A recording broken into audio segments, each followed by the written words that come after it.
Well, good morning, everyone.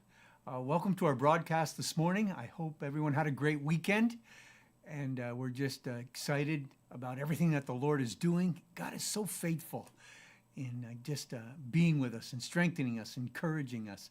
Now, listen, we're excited because we got another blood drive coming. It's going to be November 4th. That's a Wednesday. So we want to do blood drives on a regular basis from now on and just let people know that they can just begin to make it a habit to give blood. So if you have never given blood before, or maybe you've done it before at one of our blood drives, I just want you to be encouraged. This week you'll be able to go online and sign up for that blood drive and just be able to just help somebody else who needs blood, help someone else who is hurting, sick, needs surgery, or just some other way. I was just so excited. I got a letter, an email from the Red Cross just telling them where my blood had gone, where they had sent it to help someone else. So join us November 4th, and that will be a Wednesday. Well, I have a great friend and a great guest this morning. I just want to introduce you again to Steve. Good morning, Steve. Good morning, Pastor. Thanks for having me on.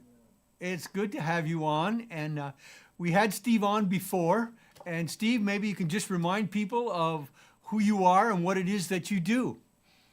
Well, I'm a lecturer at the University of Vermont, and I teach chemistry.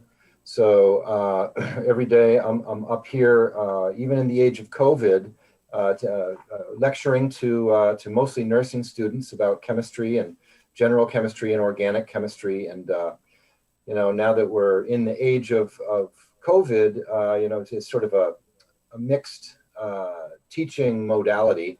I do in-person components of my courses, but the majority of it is done remotely with lectures, which are posted online for the students. But so I'm also the guy that's standing in right by the church auditorium on Sundays. So perhaps you've seen me there as well. And that's great, Steve. Now listen, so we've talked about the university. Of course, Diana and I live right up by the university, and so we see students all the time. And so now thousands of students are back at school and learning remotely, and yet some of them go to class. So Steve, what do you hear from the students about what it's like for them to be learning this way? Well, obviously, we'd all like to go back to the way it was. So we're just all sort of in a holding pattern here. We're doing the best we can. For myself, right before classes started, I was a little skeptical that the minute students are back, they're not going to be social distancing. They'll be going to raging parties and everything like that. But I was pleasantly surprised from what I've heard that other than a few little hiccups in the beginning of, there was a couple parties that were broken up and some social distancing issues, everybody, all the students and faculty are adhering to the protocols of mask wearing, of maintaining that's the proper social distance, much to my great joy. I'm very happy to be wrong about my initial assumptions. And students are just sort of pulling in and grinding in and doing what they have to. As I said before, it's certainly not optimal. I have heard some anecdotal stories about students, being a little depressed or a little down in the dumps if all of their classes are online. They spend their entire day in their rooms sometimes. But I think we all realize that we're just doing the best we can until, God willing, we're able to climb out of these COVID precautions and get back to some sense of normalcy. It's just amazing, as I have said. We're just pleasantly surprised also at the way we see students. Diana walks the campus every day, and she just sees the students, and they're always wearing masks. They're always social distancing. And we are just pleasantly surprised to just see that, as you have said, they're digging in and they seem to be complying. And we're hearing, we don't hear any real problems downtown in Burlington with all of the restaurants and everything. It just seems to be working out quite well right now.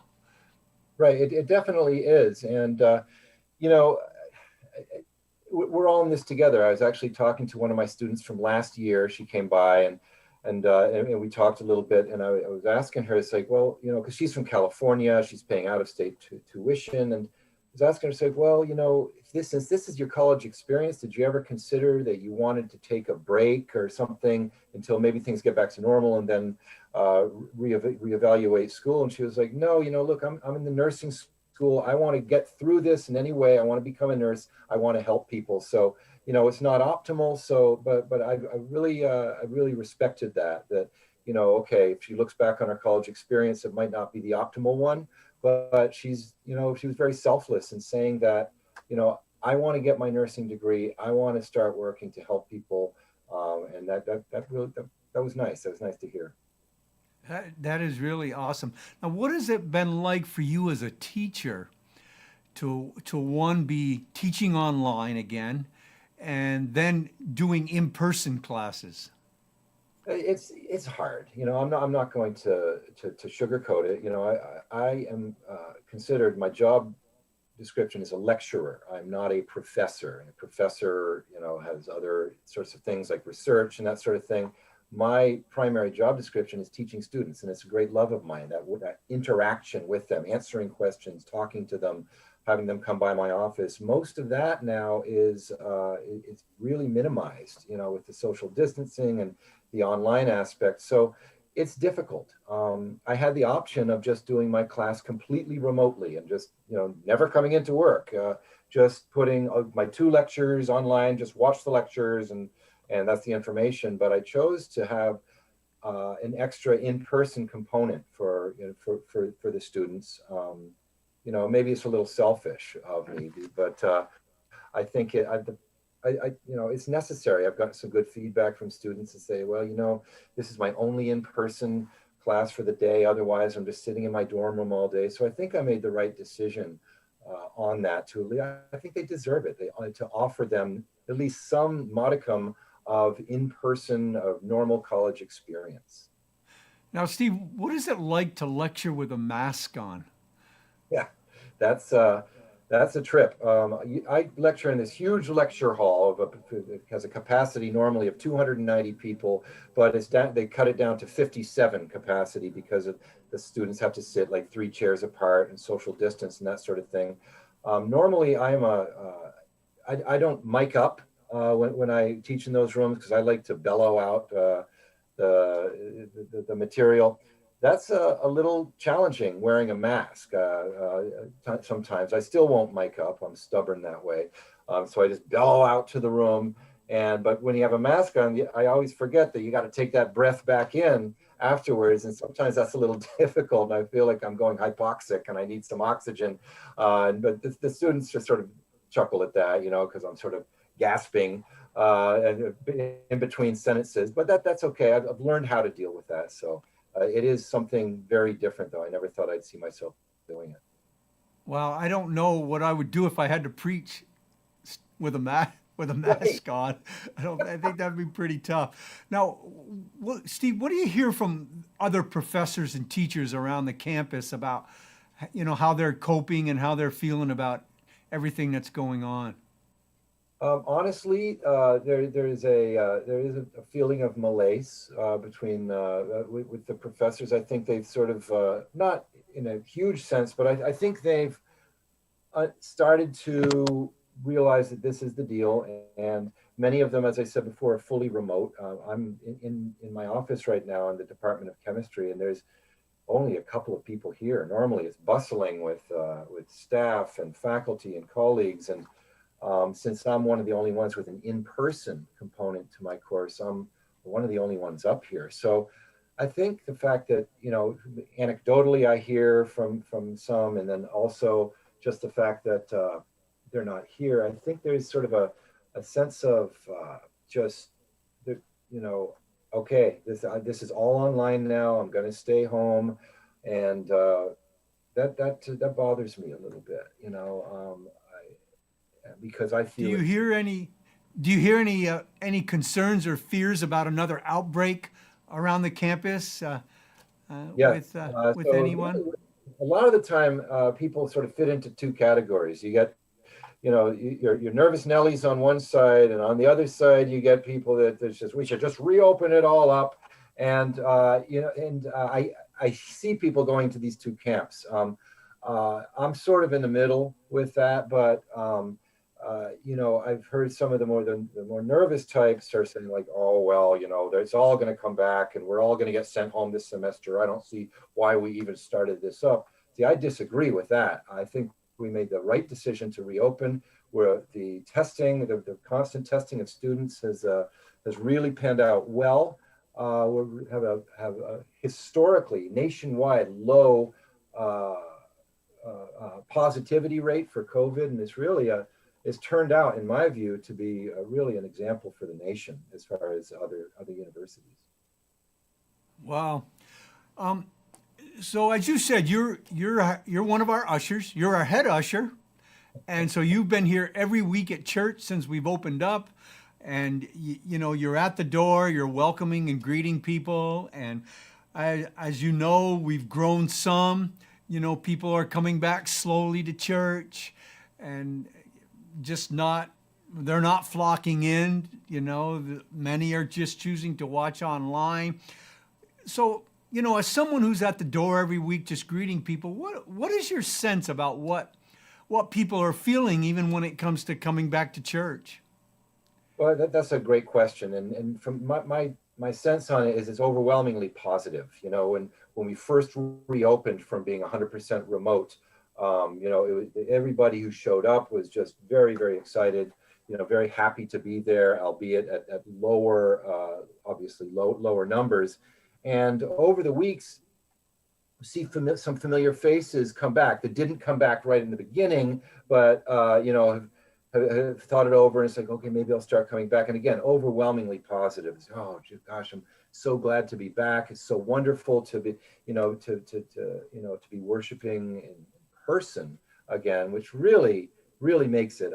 I mean, Mike, you knocked yourself out with the 100% Zoom episodes, and that was great. But as I said before, there's nothing like the doing it in person. Where 2 or 3 gather in my name, I will be there, Jesus said, and that's really true for me. So these people coming back, you can really feel their excitement of being back with their with their fellow congregants, and it's overwhelmingly positive. I certainly sense the same thing, that the people that do come back, that are coming back, they seem appreciative just about the fact that they can come to church. It's certainly not the same as it was, but that's okay. God still moves no matter what. God is still faithful no matter what. And that's why we know if you're watching at home, God is going to be faithful to you. But Right. if you want to come back, it's a good time to do that.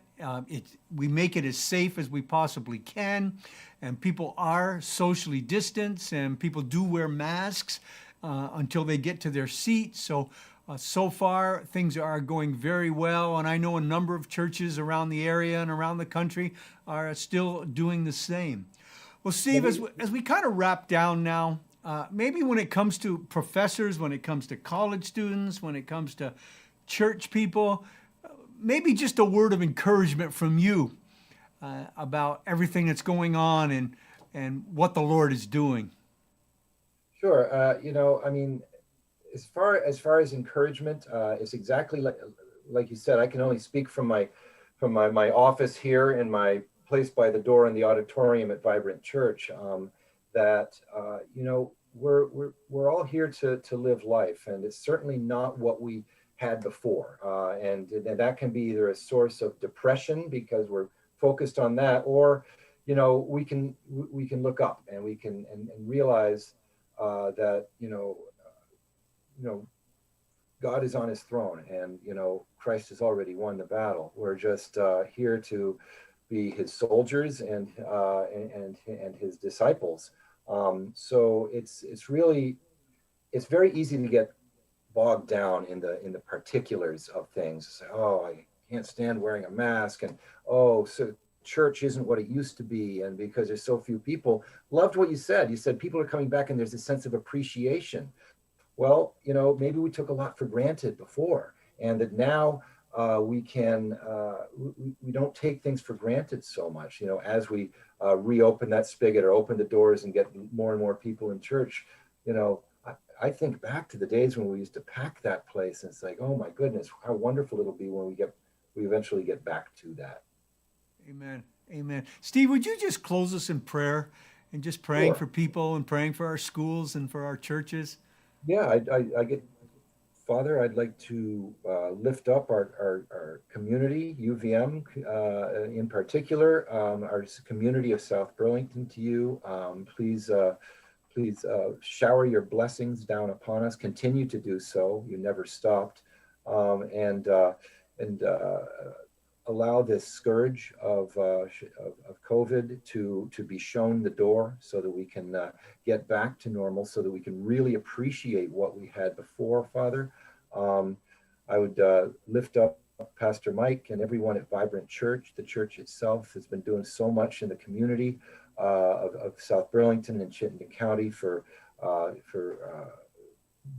putting into the community, showing our love for the community through what we with our funds, with our efforts, with that sort of thing, and that you just continue to shower your blessings down and protect us, and